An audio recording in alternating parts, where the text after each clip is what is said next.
அல்லேலூயா. நான் சொல்றேன், தலைக்கு வந்தது தலப்பாவோட போச்சு. கல்லை தூக்கி தூர போட்டு வேலையை பாருங்க. நம்ம நினைவே பாதி நேரம் நம்மளை ஒரு மாதிரி ஆக்கி நடக்காததை கூட நடக்க வச்சிரும். நம்ம அவங்க கிடையாது. தீமையை யோசிக்கிறவர்கள் தவறுகிறார்கள் அல்லவோ, நன்மையை யோசிக்கிறவர்களோ விசேஷமானவர்கள். தீமையை நம்ம யோசிக்க வேண்டிய அவசியம் நமக்கு கிடையாது. அடுத்தவங்க நமக்கு செஞ்ச துரோகத்தையும் அவங்க நமக்கு நன்றி மறந்ததையும் நினைக்க வேண்டிய அவசியம் நமக்கு இல்லை.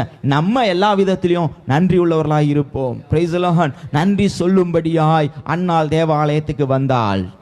ஸ்தோத்திரம்.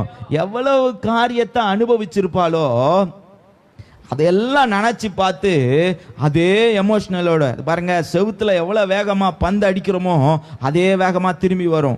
எவ்வளவு தூரம் ஸ்ப்ரிங்க அழுத்துறோமோ அதே வேகத்துக்கு நம்ம அழுத்தின விசை மேல வரும். எல்லாத்துக்கும் எதிர் விசை உண்டு. நம்ம எவ்வளவு தூரம் துக்கத்தை